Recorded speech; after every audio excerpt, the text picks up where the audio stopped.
À peine la catastrophe de la Banque mondiale passée sous le silence, là maintenant les Algériens en parlent très peu. La fin de la Banque mondiale, hein, il y a 2 années de cela. Un peu moins d'une année, hein, le communiqué de la conciergerie de Macron en Algérie a publié un communiqué dans lequel elle a tiré sur la Banque mondiale. Nous pensons avoir dégonflé un tant soit peu cette bombe. Parce que nous avons fait quelques démarches auprès des responsables de la Banque mondiale, et la dernière est visible, en plus de lettres, hein, auprès du FMI. Nous pensons avoir dégonflé, aplani un tant soit peu cette affaire de lettres publiée ordonnée par la conciergerie de Macron à Alger, là, contre la Banque mondiale. Dans notre intervention du 30 mai 2023, d'il y a 15 jours, nous avons parlé d'ouverture, de discussion, dialogue, négociation pour établir des relations formelles entre l'Algérie et Israël. Nous avons abordé quelques points. Nous avons donné des arguments qui militent pour l'établissement de ce premier contact. Et nous avons parlé des services secrets israéliens et algériens. Nous avons parlé de la sécurité militaire algérienne. Nous avons parlé du Mossad. Nous avons mis de côté le Shin Bet. Non. L'autre service secret israélien. Dont nous avons oublié le nom là. Hein? Nous n'avons pas parlé des forces spéciales du Tsahal, mais nous avons parlé du Mossad. Le lendemain, premier article, première polémique, premier article, première information choc, le chef d'état-major, les généraux, je ne sais pas, nous pensons qu'il agit de son propre chef là, hein, du moins, qu'il agit selon son humeur, dans le silence incroyable, dans le silence passif des autres généraux et colonels algériens. Chef d'état-major, il a fait pire que le communiqué de la Banque mondiale publié par la présidence. La sécurité militaire algérienne, les services de sécurité algériens ont déjoué un complot qui met en cause le Mossad, la France et le Maroc. Ça, c'est en moins d'une nuit. L'incident qui s'est produit entre Israël et l'Égypte, cette histoire de mort causée par les tirs d'un soldat égyptien. À peine l'incident connu, les négociations ont commencé. À peine l'incident connu, rendu public cet incident entre l'Égypte et Israël connu, les négociations ont commencé.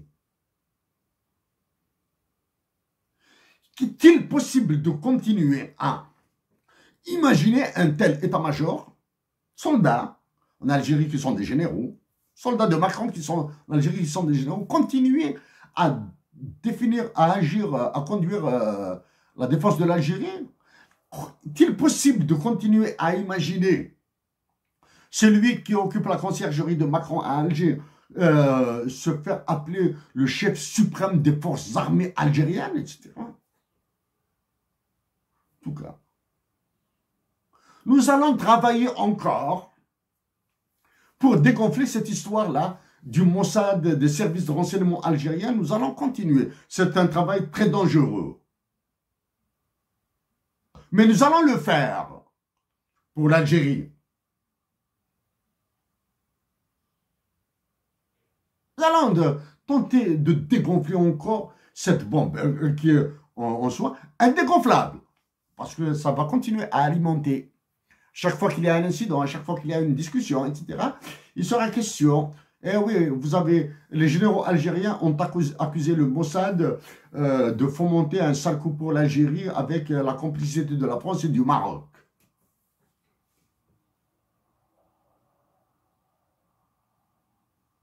Nous avons tout le temps qualifié les États d'Afrique du Nord d'États stupides et idiots.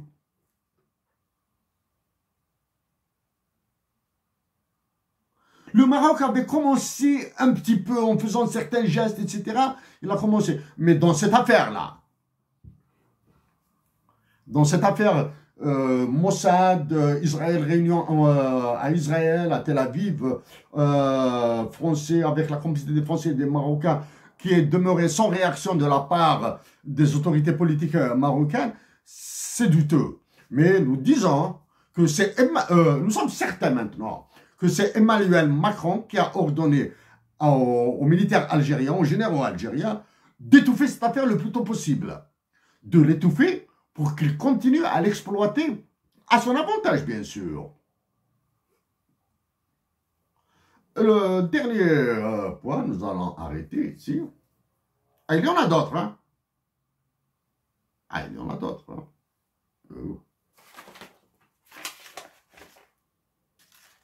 Ah, d'où ça, hein?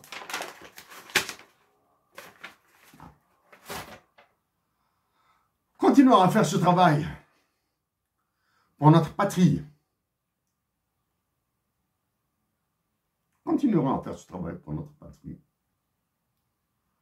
Nous continuerons à faire ce genre de travail parce que des hommes et des femmes l'ont fait avant nous. En Algérie. Nous continuerons à faire ce genre de travail parce que toutes nos amours sont en Algérie. Bon, la majorité de nos amours sont en Algérie. Chers compatriotes d'Algérie, à quand est-ce que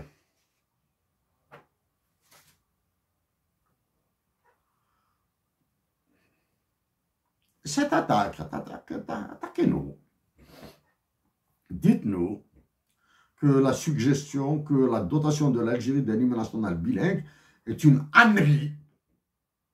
Dites-nous que la dotation de l'Algérie d'un hymne national bilingue en tamazight et arabe est une ânerie, est une connerie, est une stupidité. S'il vous plaît, nous vous demandons une faveur de fournir au moins un argument.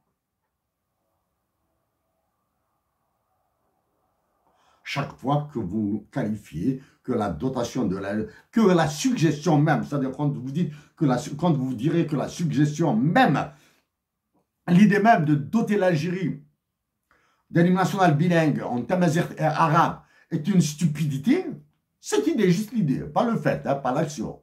Dites que c'est une ânerie, une stupidité, une idiotie, une connerie, est une grossièreté, est une vilainie, tout ce que vous voulez. Dites ce que vous voulez. Mais s'il vous plaît, ayez l'amabilité de fournir un argument. Un tout petit argument. Comme ça, nous ferons l'effort de comprendre la validité de votre argument. Et si la force de votre argument a la force des arguments de Hussein et Ahmed, nous vous promettons que nous allons nous y soumettre. Chers compatriotes d'Algérie, à vous tous, nous sommes tristes pour ce qui se produit en Algérie, bien sûr. Nous avons énormément de peine pour tous les détenus politiques qui croupissent dans les prisons algériennes. Actuellement, c'est la figure, c'est le nom d'Hissène qui revient en tête. À faire de la condamnation. Voilà. Il ne faut pas oublier ça. On appelle Hissène, la peine d'Hissène a été aggravée. Parce qu'il y a 5 ans de prison ferme. Comme si 4 années de prison ferme étaient injustes. Il était injuste. Condamner 4 années de prison ferme, Hissène El-Khadri, pourrait être injuste. Donc on appelle, on rajoute une année. 5 années. Tout ça, bien sûr, dans le silence des Français dont nous avons cité les noms. De cet être français à qui, sans haine, sans rancune, bon, vous voyez, avec le sourire. Hein. Yves Tréhard. Pour vous, Yves Tréhard, nous allons dire Monsieur Tréhard. Pour les autres, nous avons évité la particule Monsieur. Hein. Pour vous, Monsieur Tréhard, le temps nous apprendra, nous révélera certains détails. Monsieur Tréhard,